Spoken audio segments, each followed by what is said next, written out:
Please, Lord, put your arms around the children and families in extreme poverty so they feel your comfort and hope.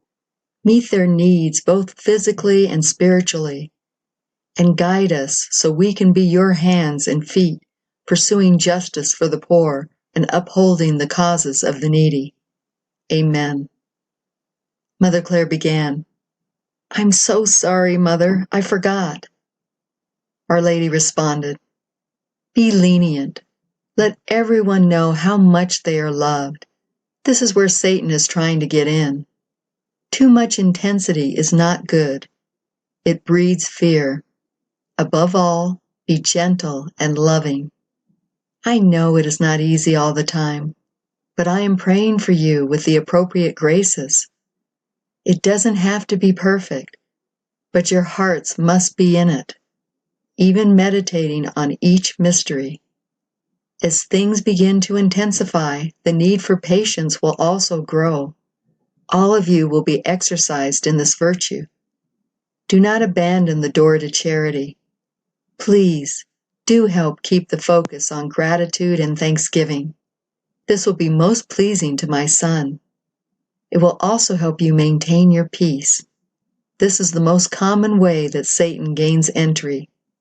As you meditate on the birth of my Son, I want you to lift up the very, very poor of earth, who are suffering terribly want right now."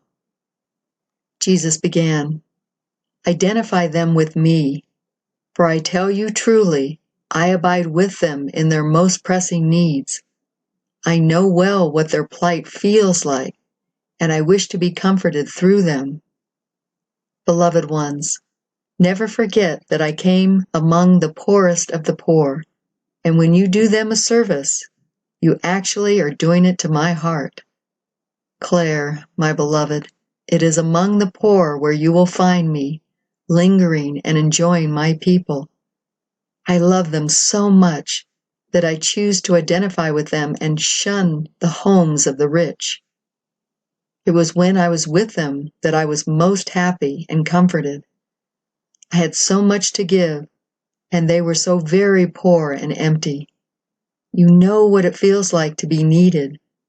They needed me, and how happy I was to pour out my greatest treasures into their hearts. How grateful they were. How thankful were their every words when I was with them.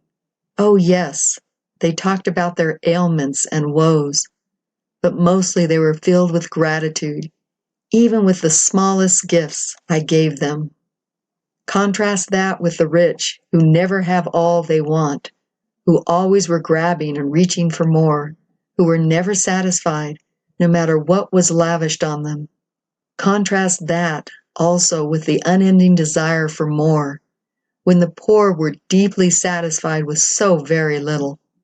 This is a danger in affluent countries. They have no idea what it is to want for even the necessities like toilet tissue. The poor make do without it. It is not the thing foremost in their minds. Many, many times it is me that is foremost. They cling to me for their every need because they have no other recourse. Your country is about to go through such a time as this. It will cause many to want to cease living. So entangled are they in their creature comforts. Pray against a spirit of despair in this, who are spoiled from living in luxury. Even those who retreat to private bunkers in the midst of chaos will not be happy. Pray for their souls. They have totally lost the perspective of what is truly important in their lives. They must get to the point that they are grateful to be alive.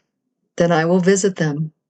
But how few will truly embrace me, even though I suffer for them, and can lead the way for them to come out of their warped lifestyle. You know what it is like to live on the edge. You know the sweetness of my providence, dropping into your lap when you needed it the most. They do not. That is one reason why most of them are not saved.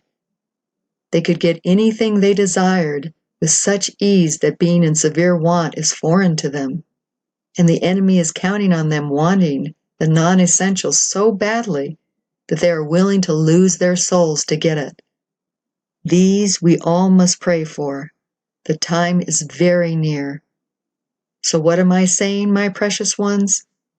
Be more grateful for all that you have in this very special time of the year, and pray for the destitute, that I will visit them with my love.